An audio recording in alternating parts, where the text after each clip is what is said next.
بسم اللہ الرحمن الرحیم اللہم یا رحمن یا رحیم ویا ارحم الراحمین وصلی علی من ارسلتہ رحمۃ للعالمین۔ نہایت ہی واجب الاحترام بزرگان محترم، برادران عزیز، آج ہم آپ کے سامنے اللہ کی ایک مبارک صفت کو بیان کرنا چاہتے ہیں۔ اللہ کی صفات بڑی عجیب صفات ہیں، اور ایک ایک صفت اللہ کے عجائبات کا مظہر ہے۔ جنہوں نے اللہ کی ان صفات کے ساتھ اپنا تعلق قائم کیا ہے، انہوں نے اپنے سر کی آنکھوں سے اللہ عز و جل کے پوشیدہ انعامات کا مشاہدہ کیا ہے، اپنی آنکھوں سے دیکھا ہے۔ اللہ کا ایک عظیم نام ہے مؤمن، جو فتنہ و فساد کو ختم کرتا ہے۔ جہاں بھی برائی برپا ہو، جہاں بھی فساد برپا ہو، وہاں اللہ کے اس نام کا ورد کیا جائے، اللہ پاک فتنوں کو دور کر دیتے ہیں۔ پروردگار عالم نے اپنی ذات عالی کے ساتھ جتنی چیزیں بھی متعلق ہیں اللہ کے ساتھ، جن کا تعلق ہے، اللہ تعالیٰ نے ان کو امن والا بنایا ہے۔ بیت اللہ شریف کو اللہ پاک نے فرمایا وَمَن دَخَلَهُ كَانَ آمِنًا، یہ میرا گھر ہے، میں نے اس کو امن والا بنایا ہے، جو اس میں داخل ہوگا وہ امن میں پہنچ جائے گا۔ اسی لیے حضرت عبداللہ ابن عباس رضی اللہ عنہ فرماتے ہیں، ہمارے باپ کا قاتل بھی حرم میں آ جائے تو ہم اس کو بھی کچھ نہیں کہیں گے، کیونکہ حرم امن کا مقام ہے۔ اسی طرح اللہ عز و جل کی ذات عالی پر ایمان لانے والے جو لوگ ہیں، ان کو بھی مومن کہا جاتا ہے۔ مومن جب اللہ کی ذات عالی پر ایمان لاتا ہے تو اپنے آپ کو مأمون اور محفوظ کر لیتا ہے۔ کس چیز سے محفوظ کرتا ہے؟ ہر قسم کے شرور و فتن سے اپنے آپ کو محفوظ کرتا ہے۔ مومن اللہ کی ذات عالی پر ایمان لانے کے بعد پروردگار عالم کے عذاب سے محفوظ ہو جاتا ہے، لیکن ایمان صحیح معنی میں ایمان ہو۔ ڈھیلا اسلام، ڈھیلا ایمان نہیں، مضبوط ایمان ہونا چاہیے۔ تو پھر ایسا مومن دنیا آخرت میں محفوظ رہتا ہے، اللہ کے عذاب سے محفوظ رہتا ہے، اس کے عتاب سے محفوظ رہتا ہے کہ اللہ کی ذات پر ایمان لا چکا ہے۔ یہ عظیم صفت ہے اللہ تعالیٰ کی مؤمن۔ غیر مسلم، ہندو، بدھ مت، اسی طرح جتنے بھی ایسے مذاہب ہیں جن کا اسلام کے ساتھ کوئی تعلق نہیں، لیکن وہ حق کے متلاشی ضرور ہیں، وہ حق کو تلاش کرنا چاہتے ہیں۔ تو جو حق کی جستجو کرتے ہیں، حق کو تلاش کر رہے ہیں اور دیگر کتابوں کا مطالعہ کر رہے ہیں، آدمی کو پتہ چل جاتا ہے ان کی گفتگو سے، ان کے معاملات سے، کہ یہ حق کا متلاشی ہے۔ اگر وہ حق کا متلاشی ہے تو اس کو اللہ کی عظیم صفت کا ذکر دیا جائے کہ اس کو پڑھو، وہ اس کو پڑھنا شروع کرے گا، کثرت سے پڑھے گا، اللہ عز و جل غیب سے اس کی رہنمائی کریں گے، اس کو ایمان کی توفیق عطا فرمائیں گے۔ اسی لیے یا رحیم کے بارے میں بھی یہ خصوصیت ہے کہ کافر کو بھی اگر یا رحیم کا ذکر دیا جائے، یا رحمان یا رحیم کثرت سے پڑھیں، تو اللہ پاک حق راستہ ان کو دکھا دیتے ہیں اور ان کی رہنمائی کرتے ہیں۔ تو یا مؤمن بھی ہے، اللہ عز و جل کی طرف سے ایسے آدمی کو راستہ مل جائے گا، یا راستے کا اشارہ مل جائے گا، خواب کے ذریعے سے یا غیب کے ذریعے سے اللہ پاک اس کو دکھا دیں گے۔ اب چلتے چلاتے انشاءاللہ العزیز چند عرصے کے بعد وہ ایمان لے آئے گا۔ اللہ نے اگر اس کی ہدایت کا فیصلہ کر دیا ہے تو فوراً ایمان عطا فرما دیں گے، خوش نصیب بندوں میں شامل ہو جائے گا۔ اسی طرح اگر شیطان نے کہیں فتنہ انگیزی کی ہے، یا شیطان کے جو پیروکار ہیں وہ فتنہ برپا کر رہے ہیں، تو اس فتنے کے عالم سے بچنے کے لیے آدمی اس عظیم نام کا ذکر کرے۔ نفس اگر اس کا سرکش ہو چکا ہے، نفس امارہ جو انسان کو برائی پر ابھارتا رہتا ہے، شیطان کی طرف سے ایسی کارروائیاں ہو رہی ہیں، تو پھر ایسے آدمی کو چاہیے ہر نماز کے ساتھ 21 مرتبہ یا مومن کا ورد کرتا رہے۔ اللہ پاک شیطان کی فتنہ انگیزی سے بھی محفوظ فرمائیں گے اور دیگر نفس کی شرارتوں سے، شہوات و ناجائز خواہشات سے بھی اللہ پاک بچا لیں گے۔ یا مومنوں کو یا سلام کے ساتھ اگر ملا کر پڑھے تو اللہ پاک ہر قسم کی امن و سلامتی عطا فرما دیں گے۔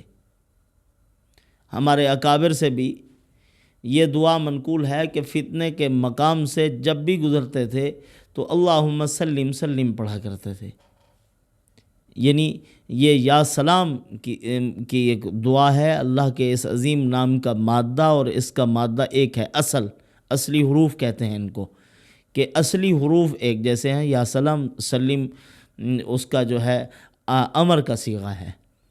اللہم سلمنا، اے اللہ ہمیں محفوظ رکھ۔ اکثر طور پر ہمارے اکابر حالت اسفار میں اس کو پڑھتے ہیں کہ اے اللہ ہماری حفاظت فرما۔ تو اس طرح اللہ رب العزت اس کو ہر قسم کے شرور سے محفوظ فرما دیں گے۔ اگر ایک عورت کا خاوند ہے، بد اخلاق ہے، نقصان پہنچاتا ہے اور ظلم اور زیادتی پر اتر آتا ہے، ہاتھ اٹھاتا ہے، تو ایسی عورت کو چاہیے کثرت سے اس عظیم نام کا ورد کرے، اور جب ورد کر لے تو پھر اس کے بعد اللہ تعالیٰ سے دعا مانگے کہ اے رب کریم اپنے اس مبارک نام کی برکت سے میرے شوہر کو ٹھنڈا کر دے، اس کے دل میں رحمت اور رأفت کے جذبات پیدا کر دے۔ اسی طرح شوہر اگر اپنی بیوی سے تنگ ہے تو وہ یہ پڑھے کہ اے اللہ اس کو اخلاق حسنہ پر چلا، اس کو نیک رستے پر چلا، اس کے شرور سے میری حفاظت فرما۔ اسی طرح وہم وساوس شیطانی کا بھی یہ اسم مبارک علاج ہے، یعنی اگر آدمی شیاطینی وساوس سے امن میں آنا چاہتا ہے تو پھر اس کو چاہیے کہ روزانہ صبح کے وقت بھی 111 مرتبہ اس اسم مبارک کو پڑھے، شام کے وقت بھی مغرب کی نماز سے پہلے یا بعد میں 111 مرتبہ یا مؤمن یا سلام پڑھے۔ اللہ پاک حفاظت فرمائیں گے۔ یہ جتنے بھی وساوس اور شیطانی خیالات آتے ہیں، انسان کو پتہ نہیں قسم و قسم کے خیالات شیطان ڈالتا رہتا ہے اس کے دماغ میں، تو اللہ تعالیٰ ان شرور و فتن سے محفوظ فرما دیں گے۔ شیطانی خیالوں سے، وسوسوں سے اللہ پاک نجات عطا فرما دیں گے۔ یہ جو جادو کرنے والے لوگ ہیں، یہ بدبخت بھی خیالات پر کنٹرول کرتے ہیں۔ سحر تخیل ایک جادو کی قسم ہے کہ انسان کے خیال پر حملہ کیا جائے، وساوس ڈالیں گے، کچھ ایسی صورتیں ہوں گی جو انسان کے نظروں میں اچھی ہیں لیکن اس کو بدصورت کر کے پیش کریں گے، اور نفرت پیدا کرنا، لوگوں کے دلوں میں ایک دوسرے کی نفرت پیدا کرنا، کسی کو گندا کر کے پیش کرنا، یہ شیطانی فطرت ہے۔ اور جدائیگی ڈال دیتے ہیں، ایک دوسرے کے اندر تفریق پیدا کر دینا، جدا کر دینا، اتنی نفرت پیدا ہو جاتی ہے کہ ایک آدمی ان گندے اثرات کی وجہ سے دوسرے کے چہرے کو بھی نہیں دیکھنا چاہتا۔ اسی کو رسول اللہ صلی اللہ علیہ وسلم نے ارشاد فرمایا ہے، ملعون من یفرق بین ام و ولدہا، فرمایا کہ ملعون ہے وہ آدمی جو ماں اور اس کی اولاد کے درمیان تفریق پیدا کرتا ہے۔ قال رسول اللہ صلی اللہ علیہ وسلم ملعون من یفرق بین ولدہ و ولدہا، آپ صلی اللہ علیہ وسلم نے فرمایا ملعون ہے، لعنتی ہے ایسا بدبخت آدمی جو ماں اور اولاد کے درمیان تفریق ڈالتا ہے۔ اس حدیث کی تشریح میں علماء نے لکھا ہے، آج کل کے دور میں لوگ جادو ٹونے کرتے ہیں بہت زیادہ، اور اولاد کو ماں باپ سے جدا کرنے کے لیے وہ جادو کرتے ہیں، اور یہی تفریق کا جادو کر دیں گے، ایک دوسرے میں نفرت ہو جائے، بغض پیدا ہو جائے۔ تو فرمایا ایسے حالات ہو جاتے ہیں کہ اولاد اپنے ماں باپ کا چہرہ بھی نہیں دیکھنا چاہتی، کٹ جاتے ہیں۔ بڑھاپے میں ماں باپ بیچارے اولاد کے رحم و کرم پر ہیں، ساری زندگی ان کو پڑھایا لکھایا، ان پر محنت کی، اور پھر بڑھاپے میں ان کے ساتھ اپنی امیدیں وابستہ کر دی کہ یہ ہماری اولاد پڑھ لکھ گئی ہے، اب ہمارا ساتھ دے گی۔ اب ساتھ دینے کی بجائے وہ نفرت کرنے لگ جاتے ہیں۔ تو ایسے لوگوں کو چاہیے جو اس نفرت کے عتاب میں ہوں، ان کو چاہیے کہ اللہ کے مبارک ناموں کا ورد کریں، یا مومنو پڑھا کریں اور یا قہار الشدید پڑھا کریں۔ یہ محبت کا بہت بڑا عمل ہے، یا قہار الشدید، اس کے ذریعے سے محبت پیدا ہوتی ہے۔ تو یہ پڑھیں گے، ماں باپ پڑھیں گے تو اولاد کے قلب میں ماں باپ کی محبت پیدا ہوگی۔ میاں بیوی باہمی الفتیں پیدا کرنے کے لیے اس مبارک نام کو پڑھیں، یا قہار الشدید پڑھیں۔ انشاءاللہ العزیز یہ گندے اور ناپاک اثرات دور ہو جائیں گے۔ اللہ تعالیٰ بھی اپنے بندے کی حفاظت فرمائیں گے، ہر قسم کے شرور و فتن سے اللہ تعالیٰ محفوظ کرتے ہیں اپنے بندے کو۔ حدیث پاک میں ہے، ایک مرتبہ رسول اللہ صلی اللہ علیہ وسلم قبرستان میں تشریف لے گئے، اور بہت دیر تک آپ صلی اللہ علیہ وسلم بیٹھے رہے۔ اپنے ہاتھ میں آپ صلی اللہ علیہ وسلم نے ایک تنکا اٹھایا اور زمین پر لکیریں لگاتے رہے۔ پھر اس کے بعد آپ صلی اللہ علیہ وسلم نے فرمایا، عذاب قبر سے اللہ کی پناہ مانگو، عذاب قبر سے اللہ کی پناہ مانگو، عذاب قبر سے 3 مرتبہ ارشاد فرمایا۔ پھر اس کے بعد آپ صلی اللہ علیہ وسلم نے بیان فرمایا کہ ایک مومن آدمی جب دنیا سے رخصت ہوتا ہے، اللہ کے فرشتے آسمان سے آتے ہیں، بڑے خوبصورت، بڑی خوشبوئیں، بہت معطر، مفہوم بیان کر رہا ہوں حدیث پاک کا، اور ان کے ہاتھوں میں خوبصورت اور بہت اچھے رومال ہوتے ہیں۔ رومال، مومن کی روح نکلتی ہے، آسانی کے ساتھ روح نکلتی ہے، جیسے مشک سے پانی نکل رہا ہو، ایسے آہستہ آہستہ پتہ ہی نہیں چلتا۔ مومن کی روح نکل گئی، اور اس روح کو لے کر فرشتے آسمان کی طرف جاتے ہیں۔ آسمانوں پر فرشتے پوچھتے ہیں، فرشتوں کی بہت تعداد ہے، زمین پر بھی آسمان پر بھی۔ آپ صلی اللہ علیہ وسلم نے فرمایا، زمین پر پڑے ہوئے مٹی کے ذروں سے بھی زیادہ تعداد ہے اللہ کے فرشتوں کی۔ فرشتے پوچھتے ہیں، یہ مبارک روح کون ہے؟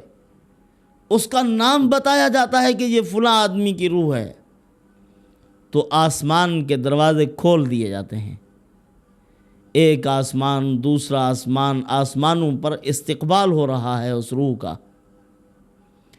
پھر اللہ رب العزت کے پاس یہ روح حاضر ہوتی ہے۔ اللہ پاک فرشتوں کو حکم فرماتے ہیں کہ میرے اس نیک بندے کی روح کا نام اعلیٰ علیین میں لکھ دو۔ پھر حکم ہوتا ہے کہ اب اس کو اس کے جسم کی طرف لوٹا دیا جائے۔ یہ معاملات اس وقت ہوتے ہیں جب روح نکلتی ہے، فوراً آسمانوں کی طرف چلی جاتی ہے۔ ادھر ہم غسل دے رہے ہوتے ہیں، کچھ معاملات کر رہے ہوتے ہیں، تجہیز و تکفین کے انتظام ہو رہے ہوتے ہیں، روح آسمانوں کی طرف ہوتی ہے۔ تو اللہ پاک فرماتے ہیں کہ اب اس کو اس کے جسم کی طرف لوٹا دیا جائے۔ وہ روح پھر جسم میں داخل ہوتی ہے، بندہ قبر میں پہنچ چکا ہوتا ہے، فرشتے حاضر ہو جاتے ہیں، سوال کرتے ہیں، مر ربک، تیرا رب کون ہے؟ وہ جواب دیتا ہے، میرا رب اللہ ہے، اور دین اسلام ہے، اور نبی محمد الرسول اللہ صلی اللہ علیہ وسلم کی ذات اقدس ہے۔ یہ سارے جواب بڑی خوشی اور خوبی کے ساتھ اچھے طریقے سے دے دیتا ہے۔ پھر اس کے بعد اللہ پاک فرماتے ہیں، میرے بندے کے لیے جنت کا بستر بچھا دو، اس کا خوب اعزاز و اکرام کرو، اور اس کو سلا دو۔ اب سو جاتا ہے، حکم ہوتا ہے کہ اب سوئے رہو، قیامت کے دن آپ کو اٹھایا جائے گا۔ پھر جب دن قیامت کا آتا ہے تو پھر یہ اٹھے گا، اب ہمیشہ ہمیشہ کے لیے سو رہا ہے۔ جنت کی کھڑکیاں کھول دی جاتی ہیں، معطر خوشبوئیں اور ہوائیں اس تک پہنچتی رہتی ہیں۔ پھر اس کے بعد آپ صلی اللہ علیہ وسلم نے فرمایا کہ ایک ایسا آدمی جو گناہگار ہوتا ہے، اللہ کی نافرمانی کرتا ہے یا کافر ہے، بد کردار، فرمایا جب اس کی روح قبض ہوتی ہے ایسی بھیانک شکل میں فرشتے آتے ہیں کہ انسان ان کو دیکھ کے مر جاتا ہے، اتنی یعنی تکلیف دہ شکل و صورت، اور بڑے ان کے ہاتھوں میں عجیب عجیب قسم کے ہتھیار اور گرز ہوتے ہیں، مار مار کے ان کی روح قبض کی جاتی ہے، پھر ان کی روح کو لے کر آسمان کی طرف جاتے ہیں۔ قرآن مقدس میں ہے، رسول اللہ صلی اللہ علیہ وسلم نے پھر یہ آیت پڑھی، لا تفتح لهم ابواب السماء ولا يدخلون الجنة حتى يلج الجمل في سم الخياط، فرمایا کہ ان کے لیے آسمان کے دروازے نہیں کھولے جاتے۔ آسمان کے فرشتے کہتے ہیں یہ بدبو دار روح ہے، یہ گندی روح ہے، اس کو دھکیل دیا جائے سجین میں۔ سجین وہ دفتر ہے، جہاں وہ قید خانہ ہے، جہاں ان کفار کے نام درج ہوں گے، بدبختوں کے نام درج ہوں گے۔ فرمایا اس کو دھکیل دیا جائے، نیچے کی طرف دھکیلا جائے، وہیں سے پٹخی جاتی ہے۔ آپ صلی اللہ علیہ وسلم نے پھر ارشاد فرمایا، قرآن مقدس کی آیت پڑھی، فرمایا کہ فَكَأَنَّمَا خَرَّ مِنَ السَّمَاءِ فَتَخْطَفُهُ الطَّيْرُ او تہوی بہ الریح فی مکان سحیق، فرمایا کہ جس طرح آسمان سے کوئی گرے، کون گرے؟ جو شرک کرتا ہے، حضور نے فرمایا جو اللہ کی ذات کے ساتھ شرک کرتا ہے اس کی یہی حالت ہوگی۔ فتخطفہ الطیر، فرمایا کہ اس کو پرندے اچک لیں، او تہوی بہ الریح فی مکان سحیق، یا کوئی ایسی تیز و تند ہوا چلے جو اس کو دور دراز مقام تک جا کر پھینک دے۔ اس طرح کا معاملہ ہوگا اس کے ساتھ، دھکیل دیا جائے گا اس کو جہنم کی طرف، اور اس کی روح کو اس کے جسم میں بھی لوٹایا جائے گا۔ فرشتے آئیں گے، پوچھیں گے من ربک، وہ کہے گا افسوس میں نہیں جانتا۔ من نبیک، ہاں لا ادری، مجھے معلوم ہی نہیں ہے کہ ہمارا نبی کون تھا۔ ما دینک، کچھ پتہ نہیں ہے، نہ دین کا پتہ ہے، نہ نبی کا پتہ ہے، نہ خدا کا علم ہے۔ پھر فرشتے عذاب کے مسلط ہو جائیں گے اور حکم ہوگا اس کے لیے جہنم کے بچھونے بچھا دو، جہنم کے بستر بچھاؤ، اس کے لیے جہنم کی کھڑکیاں کھول دو، اس کے لیے قبر تنگ ہو جائے گی، اس کے لیے عذاب، ہلاکت، بربادی، اور اس کی چیخ و پھکار، وہ چیخے گا، چلائے گا، جیسے حدیث پاک میں آتا ہے جب نیکوکار آدمی کو لے کر جا رہے ہوتے ہیں، میت چار پائی پر ہوتی ہے، وہ اٹھ کے بیٹھ جاتا ہے، کہتا ہے قدمونی قدمونی، جلدی کرو جلدی کرو جلدی کرو، مجھے قبر میں پہنچاؤ، میں جنت میری منتظر ہے۔ اور جو بدبخت ہوتا ہے وہ کہتا ہے کہاں لے کے جا رہے ہو؟ وہ علاقہ برباد ہو، وہ تم تباہ ہو جاؤ، تم کہاں لے کے جا رہے ہو مجھے؟ آگے تو عذاب نظر آ رہا ہوتا ہے اس کو، تو وہ بھی کہے گا، چیخے گا، چلائے گا، مخلوقات اس کی آواز کو سنیں گی سوائے جنات اور انسان کے، اس کی چیخیں آئیں گی باہر۔ تو مومن بندہ جو ہوتا ہے اللہ پاک اس کو اپنے عتاب سے محفوظ فرما دیتے ہیں۔ مومن اللہ پر ایمان لا کر امن میں آ جاتا ہے، اور کافر اللہ کا انکار کر کے اپنے آپ کو عذاب کا مستحق ٹھہراتا ہے۔ اسی لیے اللہ کی اس صفت مبارکہ کا ذکر کرو، کثرت سے اس کو پڑھتے رہو، اوراد و وظائف کا اہتمام کرو، اللہ کے دین پر چلنے کا خوب اہتمام کرو۔ زندگی چند روزہ ہے، آج نہیں کل ہم نے مر جانا ہے، اللہ کے پیش ہونا ہے۔ جو اللہ کے بہت پیارے بندے تھے وہ بہت روتے تھے، اللہ کی پیشی سے ڈرتے تھے۔ حضور نے فرمایا جنت کے 8 دروازوں سے صدیق کے لیے پھکار ہوگی، وہ اس کے استقبال کے لیے کھول دیے جائیں گے، لیکن صدیق کیا کہتا ہے، میں تن کا ہوتا مجھے خدا کے پیش نہ ہونا پڑتا، میں کیسے اللہ کے پیش ہوں گا؟ وہ اتنی ڈر رہے ہیں تو ہمیں ڈر ڈر کر رہنا چاہیے، اللہ کی صفات پر کامل ایمان اور کامل یقین، اور اللہ عز و جل کی ذات کا ذکر، اس کے ساتھ اپنا تعلق قائم کرنا چاہیے۔ انہی معروضات پر اللہ پاک عمل کی توفیق عطا فرمائے۔ وما علینا الا البلاغ۔